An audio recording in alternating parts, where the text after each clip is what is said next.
ঘরের দরজায় দাঁড়িয়ে ছোট্ট এই সূরাটি পড়ুন, আপনি আপনার ঘরের যত রকমের অভাব অনটন আছে সব অভাব অনটন দূর হয়ে যাবে এবং টাকা শুধু আসতেই থাকবে।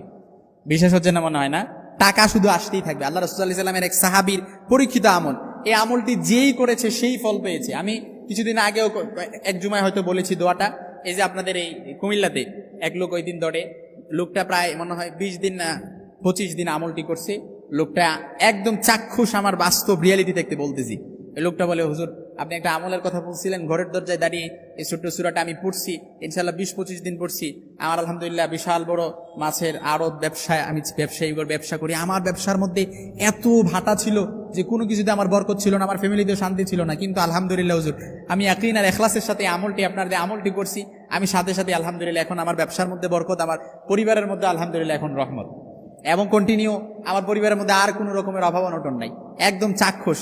এই যে কিছুদিন আগে আমাকে বললো, এই জন্যই এই ঘরের দরজায় দাঁড়িয়ে ছোট্ট সূরাটি যদি আপনারা প্রতিদিন ইখলাসের সাথে আপনি 20 দিন 21 দিন কিংবা 40 দিন আমলটি করেন, কিংবা তার চেয়ে কমও করেন, আপনি দেখবেন ইনশাআল্লাহ পরিপূর্ণ ইখলাস, আপনার ইখলাস যত, ধারণা যত শক্ত হবে, আমলটা তত তাড়াতাড়ি কবুল হবে। আপনি যদি ইখলাস রাখেন যে আমার আল্লাহ তাআলা কবুল করবে, পরিপূর্ণ ইখলাস যদি বিশ্বাস থাকে, আপনার যত বিশ্বাস ইখলাস যত মজবুত হবে, আপনার ধারণা যত মজবুত হবে, দোয়াটাও তাড়াতাড়ি কবুল হয়ে যাবে। এজন্য ঘরের দরজায় দাঁড়িয়ে ছোট্ট এই সূরাটি 3 বার পড়বেন, যখনই ঘরে প্রবেশ করবেন 3 বার পড়বেন। আমরা সূরাটি সবাই পারি, ছোট্টবেলা সূরাটি কবে মুখস্থ করে ফেলছি এমন কেউ নাই যে হুজুর এই সূরাটা পারি না আমি, এমন কেউ নাই, সবাই পারি।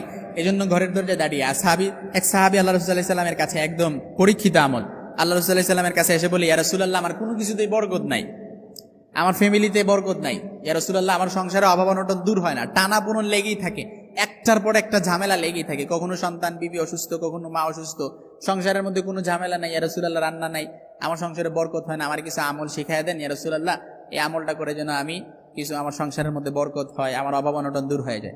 আল্লাহর হাবিব সাল্লাল্লাহু আলাইহি সাল্লাম বলেন, যাও টেনশন করিও না, চিন্তা করিও না, এমন একটা আমলের কথা শিখাইয়া দেব, আজকে যদি আমলটা করতে পারো, তুমি আমলটি যদি কন্টিনিউ করতে পারো, তুমি সাথে সাথে ফলাফল পেয়ে যাবে। তখন ইয়া রাসূল যখন এই আমলটি শিখাই দিলেন, আল্লাহ রাসূল সাল্লাল্লাহু আলাইহি সাল্লাম বলেন, তুমি যখনই ঘরে প্রবেশ করবা, তখনই তুমি ঘরে প্রবেশ করার পূর্বে তুমি 3 বার সূরাতুল ইখলাস, কুল হুয়াল্লাহু আহাদ আল্লাহুস সামাদ লাম ইয়ালিদ ওয়া লাম ইউলাদ ওয়া লাম ইয়াকুল লাহু কুফুয়ান আহাদ, এই যে ছোট্ট সূরাটা আমরা সবাই পারি, এমন কেউ নাই এই সূরাটা পারি না, সবাই পারি। এই সূরাটা পড়ে আপনি যদি 3 বার পড়ে যখনই ঘরের ভেতর প্রবেশ করবেন 3 বার সূরাটা পড়ে প্রবেশ করবেন, তারপর আপনি কন্টিনিউ, কিংবা 7 দিন বলেন, 1 সপ্তাহ বলেন। ওই সাহাবী তো 1 সপ্তাহে আমল পেয়ে, ওই সাহাবী 1 সপ্তাহে ফল পেয়েছে। 1 সপ্তাহ পরে ওই সাহাবী এসে বলে, ইয়া রাসূলুল্লাহ আপনি আমলটা শিখাই দিয়েছেন, আমি 7 দিন 1 সপ্তাহ আমল করছি, আমার ঘরে এখন এত টাকা হয়েছে, টাকা রাখার জায়গায় খুঁজে পাচ্ছি না আমি। সুবহানাল্লাহ বিহামদি। এই জন্য আমলটা করেন আপনি, এই যে পরীক্ষিত আমল, যেই আমলটি করেছে সেই ফল পেয়েছে। এই জন্য ঘরের মধ্যে যদি অভাব অনটন থাকে, বরকত নাই, রহমত নাই, সাকিনা নাজিল হয় না, সব সময় ঘরের ভেতরে টানাপোড়েন লেগেই থাকে, একের পর এক অশান্তি লেগেই থাকে, একের পর এক অশান্তি বিরাজ করে, এই আমলটি করে যখনই ঘরের ভেতরে প্রবেশ করবেন, ঘরের দরজায় দাঁড়িয়ে 3 বার এই ছোট্ট সূরাটি পড়ে তারপর প্রবেশ করবেন, নিমিষে আপনার ঘর থেকে অভাব দূর হয়ে যাবে, অশান্তি দূর হয়ে যাবে, পেরেশানি দূর হয়ে যাবে, বিপদ দূর হয়ে যাবে, আপদ দূর হয়ে যাবে, উদ্বেগ উৎকণ্ঠা সবকিছু আল্লাহ তাআলা দূরীভূত করে দিবে। এই জন্য আমাদেরকে আমলগুলো বুঝে বুঝে করতে হবে। পরিপূর্ণ ইখলাস রাখেন অন্তরের ভেতর। আপনি যদি এমন কোনো কিছু না, আল্লাহ তাআলা কবুল করে না। আল্লাহ বলতে থাকে, আল্লাহ মিন মুস্তাগফিরিন ফাগফির, আল্লাহ আমার কাছে চাও, আমি তোমাদেরকে দিয়ে দেবো, কিন্তু চাইতে তো হবে আল্লাহর কাছে।